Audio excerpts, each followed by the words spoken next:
parfois, c'est ça qui fait problème. Il y a des gens qui ne savent pas être heureux pour les autres.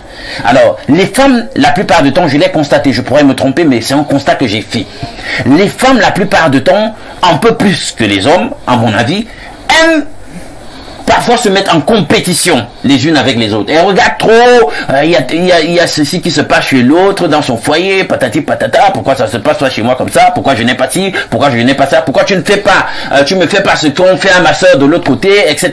Donc, et ça crée des petits conflits là et tout. Quand votre femme commence, je vous l'ai souvent dit ici, à vous parler des gens, sous la couette, parce que comme nous sommes pour la plupart tous faibles, quand nous sommes au lit, on commence à te glisser un peu comme ça, on te dit que tu sais que ton frère Olivier là a fait comme... Sachez que c'est la sorcellerie. Une femme qui te parle des gens quand vous êtes au lit, c'est ça même la sorcellerie. Parce que... Nous repassons la parole à Pierre Blériot-Niamey, cette fois-ci, pour la dénonciation de ce lundi matin. Pierre Blériot. Parfait, ici la dénonciation de ce matin, mais en difficulté deux frères. Deux frères qui sont allés prendre des épouses dans la même famille. En fait, le grand frère est allé le premier, il a trouvé épouse, et pendant que son petit frère l'accompagnait dans ces cérémonies, son petit frère a également trouvé la sœur à la femme de son grand frère. Les deux frères s'entendaient comme larron en foire, jusqu'à ce que chacun épouse sa femme. Ils avaient l'habitude de se fréquenter. Ils se rendaient constamment visite. Il faut préciser ici qu'ils sont deux garçons. Ils ont des sœurs, mais ils sont deux garçons. Et leurs parents ont eu de la peine à avoir des enfants garçons, donc ils sont les deux derniers. Depuis que leurs femmes sont rentrées dans les foyers, c'est une guerre entre les deux frères à n'en plus finir. Elles les ont opposés à tel point qu'ils ne se disent plus bonjour. Alors, c'est le petit frère qui a été exaspéré par la situation, parce qu'il me rapporte qu'au début, c'était des petites dénonciations, la femme de ton frère a dit ceci, ton frère a fait ceci. Et il paraît que de l'autre côté également, on attisait un certain feu.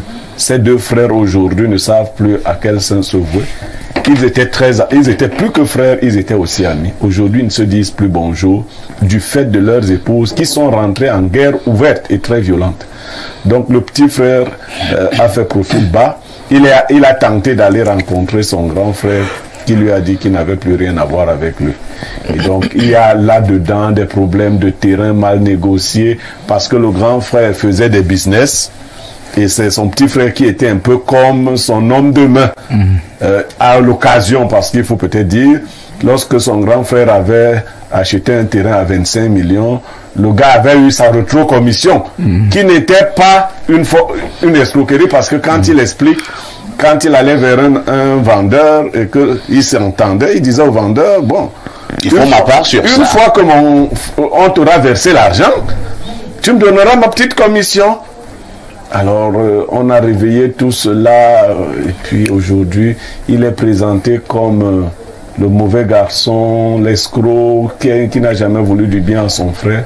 Son frère écoute l'émission, c'est pour cela qu'il a souhaité que nous posions le problème. Qui est venu te voir? Le petit frère. Le petit frère. Et c'est le petit frère également qui est reparti vers le grand frère pour la paix. Oui, pour la paix. Et son grand frère lui a dit, je n'ai plus rien à cirer. Rien à cirer. Bon, les deux sœurs, c'est qui est sûr également, elles s'entendent plus. Les deux sœurs, elles, par contre, c'est pas la grande entente, hein, mais elles échangent. Puisque c'est elles qui ont créé cette situation, chacune auprès de son mari. Pierre Blériot-Niamey, c'est vrai qu'Alain Douk l'a relevé tout à l'heure, on se serait attendu que comme ce sont deux sœurs, qu'il y ait une franche harmonie dans cette famille. Quelqu'un te dira même que, oh, quel bonheur, le grand frère a épousé la grande sœur, le petit frère a épousé la petite sœur. Tout est dans la famille. L'harmonie, mais que non, dans le cas de cette famille, c'est plutôt le contraire. Comment expliquer cela et comment sortir de cette situation? Bon, je voudrais d'abord faire le profil psychologique de la femme du grand frère. Ouais. Vous observerez bien que c'est une femme qui est mégalomane, qui aurait bien voulu qui souhaite que son mari soit le seul puissant. Ah, bien sûr. voilà, oui. En voyant que le petit frère pouvait tirer quelques profits de la posture de son grand frère et qui pourrait aussi devenir un homme. C'est un problème. Elle bloque parce que, vous voyez, contrairement à ce que vous pensez, les femmes, pour la plupart, adorent l'hégémonie. Quand on est dans les cérémonies, il faut que c'est elle qui dicte, qui dise ce qu'on... On dit que non, tu es le porc là, maintenant. Elle dit non, vous allez tuer ça le soir. J'en ai décidé. Ouais. Là, ça lui donne l'impression qu'elle a du pouvoir. Nos femmes prennent souvent notre pouvoir et se mettent au-dessus de notre pouvoir. Tout à fait. Alors, ça, c'est le profil de la femme. Maintenant, le profil de son mari. Être un leader, c'est savoir avaler les couleuvres. Oui, je le disais tout à l'heure. Quand votre femme commence, je vous l'ai souvent dit ici, à vous parler des gens, sous la couette, parce que comme nous sommes pour la plupart tous faibles, quand nous sommes au lit, on commence à te glisser un peu comme ça, on te dit que tu sais que ton frère Olivier là a fait quoi. Sachez que c'est la sorcellerie. Une femme qui te parle des gens quand vous êtes au lit, c'est ça même la sorcellerie. Parce qu'elle sait que tu n'as pas tous tes moyens. Les moyens ont été diminués. Tu es faible à cet instant-là. Donc moi, la question que j'aimais souvent poser, parce que moi on ne me parle plus, quand tu me parles de quelqu'un, je te demande dans ta famille, il n'y a pas les gens comme ça. Si. Tu t'es déjà séparé de quel de tes frères?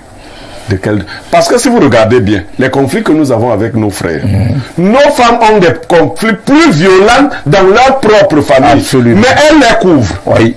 C'est-à-dire que son frère lui a déjà escroqué 10 millions. Et il continue d'être son frère. Il continue d'être son frère. Ton argent est de venir chez toi. Oui. Mais dès que... J'ai une histoire un peu triste, mais un peu blessée, l'un de mes papas. Bon, il va me pardonner. J'espère. Parfait. Ce monsieur avait prêté de l'argent à son beau-frère. Son beau-frère, le frère, a bouffé cet argent. J'ai voulu en faire un problème parce qu'il m'en avait parlé. Finalement, c'est moi qui ai été un jour chassé de chez lui sur cette affaire-là. Parce que j'avais dit à son beau-frère, tu es un escroc. Il tentait d'expliquer. Je lui ai dit, tu es un escroc. Sa femme a dit que bon, vraiment, je crois que... Là, elle apporte. Oui. Et mon papa n'a pu rien faire. Il a laissé ses moyens. C'est vrai, il regarde. Ses moyens étaient diminués. Mais là, on n'était même pas dans la chambre. Imagine, non? J'ai fait 5 ans sans lui parler. Bon, après, on se parle, mais je ne mets plus pied chez lui. On se parle comme homme. Donc, je reviens à cette attitude. Blériot, oui. C'est-à-dire, je mets de l'eau dans ton moulin et ça nous arrive à toi comme à moi. Au Gabon, à l'heure actuelle, Patience Dabani, la mère d'Ali Bongo Ondimba, l'épouse du président Bongo, et la sœur aînée de la mère de Brice Oligui Nguema. Et aujourd'hui, là, c'est-à-dire que si vous voyez les vidéos de la mère d'Oligui Nguema sur sa sœur aînée, vous les voyez même dans les réseaux sociaux. Voilà. Elle maudit sa sœur aînée, elle dit c'est terminé, ton temps est terminé. C'est-à-dire que la mère du nouveau président est en train de prendre la revanche sur sa sœur aînée qui a régné. Et je vous assure que ce qui se passe, alors je vous le dis, on rentre en plein dans ce qu'on est en train de dire, c'est que on a récupéré la villa de Patience Dabani et on a dit à Patience Dabani, va rester dans la même maison que ton fils Ali Bongo Ondimba, qui est reclus en résidence surveillée. C'est-à-dire on a même enlevé la maison à la maman de l'ancien président. Parce que la mère de l'actuel président l'a souhaité. Voilà. Je parle de ces affaires. Deuxième chose, qui est l'opposé de ce qu'on était en train de dire, et moi je suis un journaliste politique, je suis pas en train de... Je vous assure que, et là ce n'est pas pour chercher la palabre, les grands frères vont me le pardonner, vous ne saviez peut-être pas que l'épouse de l'ancien secrétaire général de la présidence de la République, M. Edouard Tutus, est la sœur de l'épouse du président, mon grand frère James Onobiono. Ce sont les sœurs aînées de mon frère Christophe Biokono, qu'un journal a voulu diffamer tout à l'heure sur l'affaire de vente de quoi que ce soit. Mais il n'y a jamais eu de bruit là-bas. Je vous dis que Madame James est multimilliardaire, le grand frère, et Tutus a été secrétaire général de la présidence. Les deux sont des sœurs. Ce sont les sœurs aînées de mon frère Christophe Piobio. Vous n'avez jamais entendu un bruit ou quelque chose, parce qu'en réalité, deux sœurs doivent s'accorder, s'entendre, avaler des couleuvres pour faire avancer l'œuvre de leur père Bobby Okono. Pierre Je Blériot. viens donc de vous le dire que ça là, qui se passe là dont nous parlons aujourd'hui, c'est comme de la sorcellerie, disait Pierre Blériot Niamek. Pierre Blériot, passons à l'étape des solutions. Hein. Oui. Que proposez-vous à cette famille et surtout à ces deux frères qui se battent? J'ai déjà dit au petit frère qu'il continue de tendre la main à son grand frère. Que de son côté, il calme aussi sa femme, parce que sa femme n'est pas restée très calme, non? Elle allume le feu. Qu'il lui dise que laisse-nous. Vous êtes sœurs, nous sommes également frères. Oui. Qu'il continue de faire profil bas, bien qu'il n'ait pas grand-chose à se reprocher. Au grand frère, je lui pose la question. Toi, tu voudrais que ton petit frère se nourrisse de quoi? Celui qui transporte l'huile, n'a-t-il pas le droit de lécher au moins les doigts? Il lèche. On peut te demander de porter l'huile. L'huile qui se verse sur tes doigts ici. On dit que même ça ne lèche pas. Je lèche. Des frères, si ton frère a réussi à faire les achats, les transactions que tu lui as confiées, est-ce que ce n'est pas déjà un bon frère? Pourquoi aller fouiller la petite bête? Tu as envoyé Niamek, il a fait une transaction de 25 millions, mais on dit qu'on a remis 750 000 à Niamek. En quoi ça t'intéresse? D'ailleurs, Parfait vient de lui dire que si c'est pas fait ici, même si tu ne lui dis pas, il lèche. Je lèche. Et je lèche même bien. Donc, cher grand frère à l'autre, ressaisis-toi. Tu as un bon petit frère parce que ça se fait rare. Les petits frères qui savent les frères qui savent accompagner leurs frères. La chèvre bourre dans Il la tâche. faut éduquer ta soeur, ta femme, il faut l'éduquer très bien et ramener la cohésion familiale. Merci. Hein.